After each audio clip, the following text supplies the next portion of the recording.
우리는 세상 살면서 때로는 이해가 안 되는 그런 일들을 겪을 때가 있습니다. 그렇죠? 성경은 우리에게 이렇게 말씀하셔요. 믿음 없이는 하나님을 기쁘시게 할 수 없다. 여러분 히브리서 11장 6절의 말씀을 기억하실 거예요. 믿음 없이는 하나님을 기쁘시게 할 수 없나니. 그렇죠? 오늘 우리 하나님 앞에 정말 믿음이 있는 사람인가? 내가 믿음으로 하나님을 기쁘시게 하며 사는가? 돌아볼 수 있는 그런 믿음의 시간이 되길 바랍니다. 그런데 우리 믿음은 이해가 안 되는 것을 맞이할 때, 내가 납득이 안 되는 상황 속에 놓일 때, 내가 정말 믿음의 태도와 마음가짐을 가지고 하나님 앞에 응답하는가, 이것을 찾아보고 또 대답할 수 있어야 되겠습니다. 우리의 인생엔 정말 모든 게 다 내가 이해하여서, 내가 납득이 돼서 그것을 받아들이고 사는 게 아닌 때가 있어요. 저 같은 경우도 지금까지 살면서 납득 안 되는 일을 경험한 게 여러 차례 있습니다. 일반적으로 생각하거나 정말 상식적으로 생각했을 때 그러면 안 될 것 같은데 그런 상황을 맞이하는 거, 여러분 종종 있습니다. 오늘 성경에 등장하는 베드로가 맞이한 상황은 바로 이해가 안 되는 상황이었던 거예요. 이해가 안 될 수밖에 없는 것은 그가 가진 틀이 너무 강하고 고집과 체면과 전통과 자기 학습되어져 있는 그 모든 것들이 하나님의 뜻마저도 수월하게 받아들일 수 없을 만큼 거절하여야 하고 거부하는 이런 태도를 보이는 모습을 우리가 성경을 통해 읽게 됩니다. 우리도 그런 경우가 있어요. 베드로 이야기만이 아니에요. 우리의 인생도 그래요. 아마도 우리가 다 이해가 됐기 때문에 순종을 한다, 내가 다 납득이 됐기 때문에 알겠습니다 하고 따른다 라고 할 때 그게 과연 믿음일까요? 내가 다 정말 이해가 됐고 납득이 됐으니까 하는 거예요. 그러면 그건 뭐예요? 지식적인 확인 내지는 자기가 받아들이는 어떤 자기 기준에 대한 흡족함이 있기 때문에 하는 거예요. 믿음하고 상관없이 하는 거예요. 여러분 다 누구나 이해하는 거니까 그냥 따르는 거고요. 누구나 다 그렇게 옳다고 믿으니까 그냥 같이 가는 거일 뿐일 수 있어요. 정말 특수한 상황에서 내가 이해가 안 되는 상황 앞에 놓였을 때 나는 과연 순종하는 자세로 서는가? 우리는 각종 사고, 각종 어려운 난처한 일들 당할 때가 있습니다. 전혀 예상도 못했고 계획한 것도 아니고 그리고 준비된 상태도 아닌데 그런 상황에 놓일 때가 있어요. 그럴 때 왜 하나님 이런 일이 저에게 있어야 됩니까? 묻게 되고, 그리고 대답을 얻지 못했을 땐 계속해서 갈등하게 되고, 갈등에 길어지다가 보면은 하나님에 대한 의심과 불신까지도 갖게 될 수 있어요. 이해가 안 된다고요. 성경에는 수많은 인물들이 나오는데 그들의 신앙생활을 보고 그들의 행하는 것을 보면 다 이해가 잘 돼서 그래서 순종한 사람들 거의 없어요. 이해 안 되는 상황에서 하나님의 명령이 그에게 주어졌을 때 그들은 자기 그 기준과 틀을 내려놓고 순종한 겁니다. 여러분 보세요. 성경의 인물들 쭉 여러분들이 기억나는 인물들을 한번 주목해 보세요. 예를 들어 노아 같은 경우 보세요. 그가 사는 땅에는요 홍수라는 게 없었어요. 그런데 홍수가 날 거니까 어마어마하게 커다란 배를 만들려고 할 때 납득이 됩니까? 이해가 됩니까 이게? 그가 나이 500이라고 그랬어요. 그따위 먹도록 그런 일이 있지를 않았는데 이게 어느 날 갑자기 말이에요, 홍수가 나서 다 떠내려가고 다 물에 잠기게 될 거고 다 죽게 될 거라는 말이 들려질 때 이게 믿어지질 않을 수 있어요. 그리고 그 어마어마한 배를 만들려고 할 때 노아는 일체 의심하지 않고 자기 기준 집어서 대지 않고 자기가 가졌던 상식과 그러한 그동안에 가졌던 모든 전통 들이대지 않습니다. 여러분, 오늘 우리는 정말 그런 면에 있어서 노아가 이해가 됐기 때문에 순종했다? 그렇게 볼 수가 없어요. 하나님이 명령하시니까 절대자 하나님을 믿는 믿음으로 그 명령에도 순종한 줄 믿습니다. 아브라함 보세요.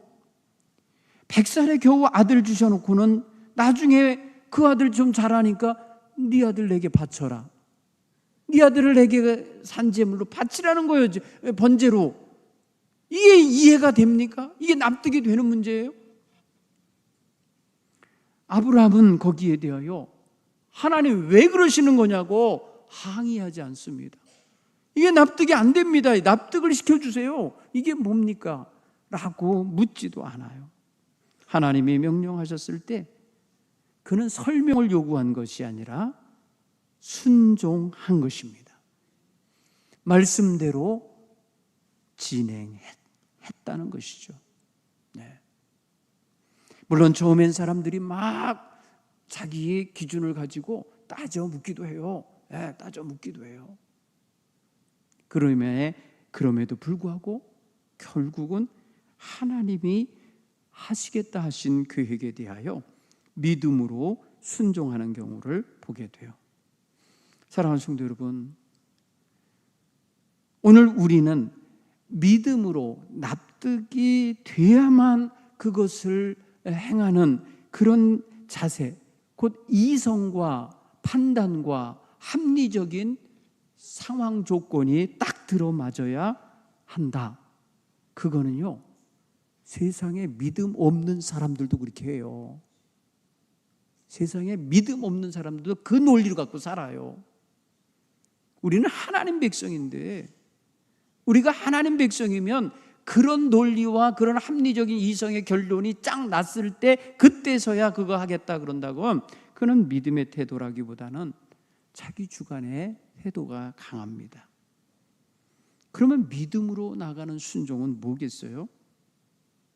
믿음은 보이지 않는 것들의 증거니라 라고 말씀하시는 말씀을 마음에 두고, 보이지 않고 아직 경험되지 않고 아직 확실하지 않고 어떻게 될지도 모르는 상황에서도 하나님의 명령을 믿고 나가는 순종, 이거에서 읽어낼 수가 있다는 거죠. 여러분, 나만 장군이라는 사람이 엘리사에게 와서 자기 문둥병을 고쳐달라고 왔을 때에 그는 자기의 합리적인 생각과 이 일반적인 생각은 뭐냐면요, 이 예언자가 그의 몸에 손을 얹고 어떤 그 종교적 주술이나 기도나 이런 치료 행위를 해서 고쳐줄 줄로 알았어요. 그런데 엉뚱하게 얼굴도 안 쳐다보면서 넌 가서 요단강에 가서 7번 목욕을 하라고 했어요. 7번 가서 그 물에 들어가서 씻으라고 하는 말을 했을 때 납득이 안 됐죠. 화를 내고 가는 거예요. 화를 내고 돌아갈 때에 그의 종이, 수행해 완 종이 말하죠. 아니, 이보다 더 문제 있고 더 힘든 일을 시켜도 해야 될 판에 아니 그 쉬운 일도 못하시면 어떡하냐고 한번 해보시라고 라고 했어요. 여러분, 나아만은 그때 자기 상식과 자기의 기대와 자기의 나름대로의 기준을 다 내려놓고 하라는 대로 했을 때에 놀라운 기적과 같은 치유가 일어났어요. 사랑하는 성도 여러분, 우리가 지금 복음을 전하라고 할 때에 내 이성이 납득이 되고 이해가 되고 관계가 형성되고 뭐가 되어야만 할 거다라고 하는 어떤 조건과 상황을 딱 전제해 놓고 그 틀 안에서 뭔가 이루어질 때, 조건이 주어질 때서야 하겠다고 하면요, 평생 가서 할 수 없을 수도 있어요. 네. 왜? 내가 안 고쳐져 있기 때문에, 내 태도가 안 바꿔져 있기 때문에, 그 태도와 그 안경이 계속 쓰여져 있기 때문에 계속 그 색깔로 보이고 그 기준으로 되기 때문에 그런 조건에 맞게 도지 않아요. 네. 제가 며칠 전에 오랫동안 안 찬 시계를 이렇게 꺼냈어요. 꺼냈더니 거기에는 날짜 돌아가는 것과 요일 돌아가는 것과 바늘 돌아가는 것과 세 가지가 이게 조화가 돼야만 정확한 날짜, 정확한 요일, 정확한 시간을 알 수 있는 시계예요. 반자동 시계. 그런데 이게 제가 오랜만에 해서 어떻게 맞춰야 될지 모르겠더라고요. 그 뭘 좀 땡겨서 돌리면 요일이 바뀌고, 또 어떻게 해보면 날짜가 달라지고, 또 어떻게 하면 시간이 달라지고, 맞추기 어렵더라고요. 그러니까 시간과 날짜와 그 요일을 딱 맞춰내는 게, 이 시계 죽을 때까지 안 되겠다, 그냥 놔둬갖고는 죽을 때까지 지가 못 맞출 거라는 게 보여요. 네. 왜냐면 걔는 세팅된 대로 돌아가니까. 여러분, 우리 인생들이요, 자기가 세팅해 놓은 틀이 있어요. 자기가 만들어 놓은 틀이 있어요. 그 안에서 세상을 보니까 그 틀 바깥에서 일하시는 하나님의 일이 안 보이는 거예요. 그 틀이, 그게 말입니다, 크기가 얼마나인지, 그 사이즈가 얼마나인지 모르지만 하나님께서 주시려고 하는 게 안 들어오는 거예요. 하나님은 지금 주고 계신데 내 그릇이 작아서 안 들어와. 그걸 몰라요. 그걸 못 봐요. 그렇기 때문에 오늘 우리는 정말 내 이성이 납득이 되고 내 머리로 이해가 되어야만 내가 하나님의 일인 줄 알겠습니다라고 하면은, 그거는요, 참된 믿음의 태도가 아니라는 걸 분명히 아셔야 돼요. 우리는 내 생각과 틀려도, 내 생각 속에 있지 않았어도, 내 생각보다 너무 크고 넓어도 하나님의 뜻이라는 것이 깨달아지면 믿고 따를 수 있는 자세가 있기를 간절히 축원합니다. 여러분, 오늘 이 베드로라는 인물이 여기 등장하잖아요. 이 사람 지금요, 기도하는 사람이었어요. 기도 누구에게 합니까? 하나님께 하죠. 기도 왜 합니까? 하나님의 뜻을 내게 알려달라고 주는 거 아니에요? 기도하는 거 아니에요? 그 하나님 뜻을 알려줬더니 그거 아니라는 거예요. 그거 내 마음에 안 든다는 거예요. 내가 그런 거 해본 적이 없다는 거예요. 여러분 보세요. 그가 기도하고 있었어요. 제6시 기도, 12시 기도를 하고 있었어요. 아주 황홀한 중에 환상을 보았어요. 각종 짐승이 가득한 보자기가 내려왔는데 하나님께서 말씀하세요. 잡아먹어라 할 때, 주님, 나 이런 거 어려서부터 지금까지 내가 부정한 거 먹은 적 없어요. 정결하지 않은 거 먹은 적이 없어요 하면서 못하겠다고 그래요. 그때 여러분 15절에 보면 말씀하세요. 하나님이 내가 속되다 하지 않은 것을 너 왜 자꾸 속되다 하냐? 내가 괜찮다고 하는데 너 왜 자꾸 괜찮지 않다고 하냐? 이게 뭐예요? 하나님 생각과 내 생각이, 하나님 기준과 내 기준이 다르다는 거죠. 그런데 지금 뭘 고집하고 있어요? 내 고집하고 있어요. 여러분, 우리 기도하면서 이런 태도가 있어요. 자기가 결정해 놓은 것대로 하나님 결제해 달라는 거예요. 하나님 도장만 찍어 달라는 거예요. 이런 태도의 기도는요, 하나님 기도가 아닌 거예요. 하나님, 제가 이런 거 원하는데요, 이거 하나님 뜻이 아니면 이거 다 내 마음에서 빠지게 하시고, 하나님 뜻이면 제 마음의 기도 하나님 뜻대로 이루시옵소서. 내 마음의 뜻이 하나님 뜻이 되기 원하나이다. 기도가 달라지는 거예요. 그런데 내가 기도를 하고 있는데 그 기도 안에 들어오시는 하나님의 명령을 새 명령을 주고 계신데 싫다는 거예요. 나 그거 못하겠다는 거예요. 나 그거 해본 적 없다는 거고, 그렇게 하면 안 된다고 배웠다는 거죠. 여러분, 이게 얼마나 강한 틀인 줄 알아요? 하나님 뜻까지도 못 들어오게 만드는 틀인 거예요. 여러분, 이 환상을 3번을 보고 이게 무슨 뜻일까? 기도하는 중에 이 하나님 뭐라고 하시는 건가 할 때에, 그가 묵는 집에 이방인들이 찾아와서 여기 베드로라는 시몬이 여기 묵고 있냐 물었어요. 그때에 성령께서 말씀하시기를, 사람들이 와서 너를 찾고 있다. 너는 내가 보낸 사람이니까 의심하지 말고 함께 가라. 하나님이 명령하셨어요.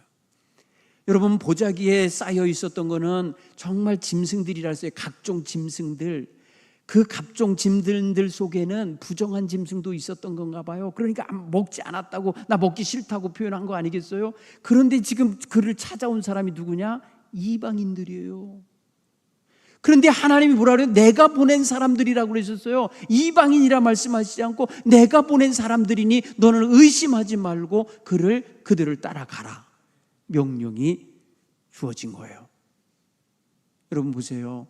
이게 무슨 뜻일까? 기도하고 난 다음에 이거 필요해요. 하나님이 뭘 원하시는 건가 물으셔야 돼요. 그래서 하나님의 뜻을 내가 접수하고 그 접수된 말씀이 내 이성과 안 맞고 내 경험과 안 맞고 내 모든 신앙 전통과 지금까지 살아왔던 것과 안 맞을지라도 하나님 이게 무슨 뜻인가요? 라고 물어야죠. 그러고 있었던 거예요, 베드로가. 그럴 때에 그 사람들이 찾아와 정말 부정한 삶을 살고 있는 이방인들이 온 거예요. 베드로가 거기서 성령의 음성을 듣잖아요. 내가 보낸 사람이니 그들을 따라가라. 의심하지 말고 가라. 의심하지 말고 가라. 그러니까 의심을 자아내는 상황이 그의 마음속에 있었던 거죠. 왜 이런 사람을 만나게 할까? 정말 이 사람들을 따라가도 되는 건가? 이 사람들이 나에게 어찌 알고 왔나? 다 의심이 일어날 수 있죠. 그런데 놀랍게도 그게 하나님이 보내신 거라는 거예요. 보낸 사람들이는. 그래서 베드로는 거기서 생각의 문턱을 낮춥니다. 그 낮춘 게 뭐예요? 그들을 불러들여서 자기가 묵고 있는 그 집에서 함께 하룻밤을 묵어요. 놀라운 일이 벌어진 거예요. 베드로의 입장에서는 그동안에 문턱이 있거든요. 이방인과 유대인 사이에 넘어올 수 없는 벽이 있었던 거예요. 넘어가지도 않았고 넘어오지도 못하게 하며 살고 있었던 문턱이 있었는데 그 문턱으로 그들을 불러들인 거예요. 그리고 하룻밤을 함께 잠잔 거예요. 또 유숙했으니까 함께 먹어야 되는 거예요. 이게 다 뭐예요? 율법으로 말하면 부정함에 물들은 거예요.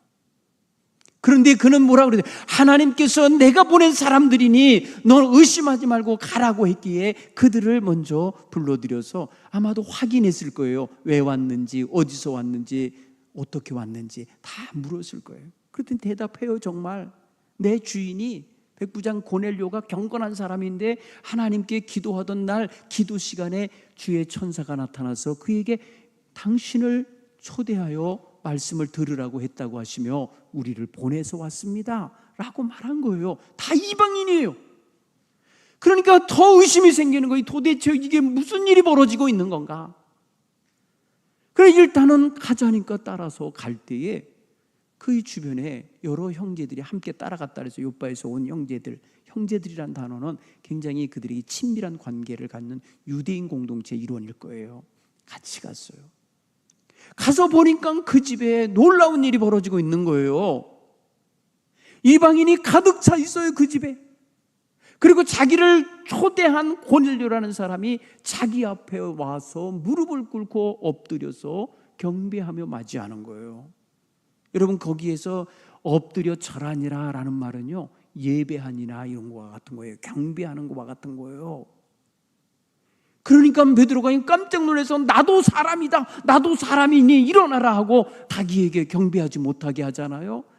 일으켜 세웠어. 그래 왜 불렀냐 그랬더니 하나님이 당신을 불러서 당신을 통해서 주실 말씀을 받으라 그랬다는 거예요. 들으라 그랬다는 거예요. 그래서 이 모든 사람들 함께 들으려고 함께 모였다는 거예요. 여러분 여기서 베드로의 문턱이 싹 사라지게 돼요. 문턱이 사라지게 돼요. 하나님께서는 어떻게 하신다는 거예요? 여러분 35절에 이렇게 고백을 합니다. 34절부터 보면 내가 참으로 하나님은 사람의 외모를 보지 아니하시고 각 나라 중에 하나님을 경외하며 의를 행하는 사람은 다 받으시는 줄을 깨달았도다. 새로운 깨달음이 주어지는 역사가 벌어진 거예요. 여러분 문틀을 열고 문틀을 부수고 넓히니까요 하나님의 세계가 신비롭고 놀라운 세계가 쫙 펼쳐져 있음을 보게 된 거예요. 사실은 하나님은 이미 크고 놀랍게 일하고 계셨는데 자기가 좁은 틈으로 보고 있었거나 문턱을 안 넘어가고 바깥에서 무슨 일이 벌어지고 있는지를 모르고 있었던 거예요. 하나님은 이미 벌써 수많은 영혼들을 준비시키시고 이미 그들 속에서 역사하고 계신데 우리가 모르고 있었던 거예요. 여러분, 우리가 이번 사랑전도 운동할 때에 우리의 개념과 틀을 넘어가셔야 돼요. 문턱을 넘으실 수 있기를 간절히 축원합니다. 우리가 만들어 놓은 벽을 뚫고 나가셔야 돼요. 우리가 행여라도 마음의 선입견을 갖고 있거나 편견을 갖고 있거나 자기가 어울릴 수 없는 사람이라고 선을 긋고 있거나 상대할 수 없는 존재라 여기며 대하고 있다면 우리는 의심하지 말고 그 문 열고 나가고 들어가야 할 줄 믿습니다. 베드로는 의심 가진 채 순종했던 거예요. 사실은. 왜냐하면 고넬료 집에 와서 묻는 말이 의심이 섞여 있는 말이 있어요. 그가 뭐라고 표현하신 줄 아세요? 28절에 보니까 유대인으로서 이방인과 교제하며 가까이 하는 것이 위법인 줄 너희도 알거니와 하나님께서 내게 지시하사 아무도 속되다 하거나 깨끗하지 않다 하지 말라 하시기로 내가 부름에 사양하지 않냐고 왔노라. 묻노니 무슨 일로 나를 불렀느냐. 여기 보면은 자기가 지금 위법을 행하고 있는데 위법이 이게 지금 하나님이 하라고 해서 하고 있는 거예요. 자원해서 하고 있는 게 아니에요. 자기가 이미 문턱이 싹 사라져서 하는 게 아니에요. 지금 물어보잖아. 이방인의 집에 들어오는 게 불법인 줄 내가 아는데 안다는 거 뭐예요? 갖고 있다는 거예요. 들이 있는 거예요. 이런데 네가 하나님이 속되다 하지 말라 해서 내가 왔긴 왔는데 무슨 일이냐 라고 하며 하나님의 뜻과 자기 뜻이 지금 거의 50대 50으로 지금 마음에 이러고 있는 거예요. 여러분, 그러다가 이 고넬료가 하는 말을 듣고 나서야 하나님이 벌써 나보다 먼저 고넬료의 마음을 보셨고 들으셨고 기도를 받으셨고 이 사람과의 관계를 여셨구나를 깨달은 거예요. 그래서 하나님은 사람을 외모로 보지 아니하신다. 그 외모라는 겉모습만이 아니라 민족적인 거, 이방인인지 유대인인지도 안 보신다는 거예요. 어느 나라 어느 백성이 됐든지 하나님을 경외하는 자면 받으시고 계시구나, 의를 행하는 사람 받고 계시구나, 이거를 깨달은 거예요. 여러분, 오늘 우리 마음속에는요, 우리 틀로 인해서 못 보는 세계, 못 보는 상대, 못 보는 사람들의 마음까지 하나님은 다 지금 보고 계시고 알고 계시고 주관하고 계시다는 걸 깨닫기를 바랍니다. 그러기에 우리는 이성적으로 이해가 다 돼야만 주의 일을 하려고 하는 태도는 버리셔야 되는 거예요. 그거는 문턱이에요. 그건 아주 높은 벽이에요. 여러분, 다 깨뜨셔야 돼요. 성경은 여러분 이성으로 해결할 수 없는 문제가 너무 많아요. 동정녀 마리아가 아이를 낳았다는 거 이해 못해요. 예수님이 무리를 걸으셨다는 거 이해 못해요. 보리떡 5개와 물고기 2마리로 5,000명을 먹이고 12강줄이가 남게 하셨다는 거 못 믿어요. 이성은 절대 못 믿어요. 이성으로는 못 넘어가는 거예요. 거기가. 여러분, 이성의 세계와 이해의 단계에는요, 믿음의 단계로 가려면 어마어마하게 넓은 공간을 뛰어 건너야 돼요. 뛰어 건너야 돼요. 사다리가 있어서 가는 게 아니에요. 뭐 다리가 있어서 건너갈 수 있는 게 아니에요. 다리가 없고 사다리가 없음에도 믿음으로 뛰어 건너가야 되는 거예요. 이 단계가 너무너무 넓어요. 지금 생각해 보세요. 우리가 전도해야 될 사람들, 그들이 여러분 이 공간을 뛰어넘어야 되는데, 이 갭을 뛰어넘어야 되는데, 이게 단순히 여러분 이해되는 말, 언어, 이 어눌한 우리의 설명 갖고 되겠어요? 그러니까 빌립이 나다나엘 전도할 때 그래서 뭐라 그러는가? 와 봐라. 여러분, 나다나엘이라는 사람이 빌립의 전도를 받았을 때 무슨 나사렛에서 선한 위대한 지도자가 나와, 거기서 무슨 메시아가 나와 이러면서 빈정대고 안 나오려고 할 때, 그럴 때 여러분 그게 믿음의 단계가 아니라 이성의 단계로 판단을 할 때에 그 낙우된 자리에서 그 이방과 접한 사람들 속에서 무슨 메시아가 나와 하면서 거부했던 거예요. 그때 여러분 빌립이 한 말이 딴 말이 아니야. 와봐. 와서 네가 직접 보고, 네가 직접 접해보고, 직접 만나보고, 네가 직접 들어봐 라고 한 거예요. 여러분, 이거에는요 뭐예요? 우리가 이성으로 설명할 수 없는 어떤 한계가 있음을 인정하는 거고요, 그 동시에 하나님의 역사가 거기에 개입할 것을 믿는 태도에서 하는 소리일 것입니다. 오늘 우리의 마음의 생각과 태도를 넓히셔야 합니다. 우리의 이해가 우리의 신앙의 기준이 되면 안 돼요. 우리의 신앙은 어떤 이성도 초월하고 경험과 지식도 초월하고 우리의 지금까지 살아왔던 모든 관념도 뛰어넘어 역사하시는 하나님의 세계를 향하여 가는 것임을 우리가 분명히 깨닫고 고백할 수 있어야 할 줄 믿습니다. 그래서 믿음으로 가야 하는 길인 거예요. 이게 이성으로 가는 길 아니에요. 아마 이성으로 가는 거라면 똑똑하게 교육 많이 받은 이런 무슨 대학 박사들이 다 예수 믿겠죠. 제일 앞자리에 앉아 있겠죠. 천만의 말씀입니다. 이것은 믿음의 길입니다. 우리가 가는 이 신앙의 길은요, 이성의 납득이나 상황 이해를 바탕으로 가는 것이 아니라 전능하신 하나님을 신뢰하고 순종하는 길인 것을 깨닫기를 간절히 축원합니다.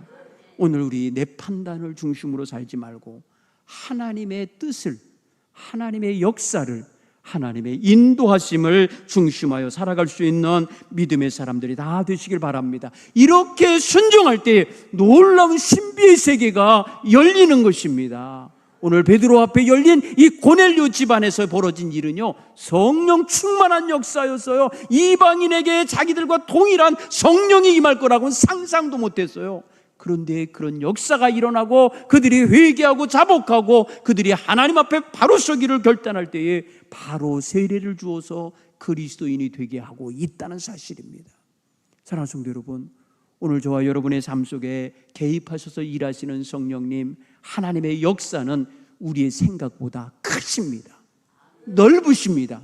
그러니 우리의 생각의 그 문턱을 다 넘어가서 밖에 나가서 보셔야 돼요. 집안에서 보면 안 되고 밖에 나가서 세상을 봐야 엄청나게 넓은 곳에서 하나님이 지금 역사하고 계신 것을 깨닫게 될 줄 믿습니다. 오늘 그런 체험들을 다 갖게 되기 바랍니다.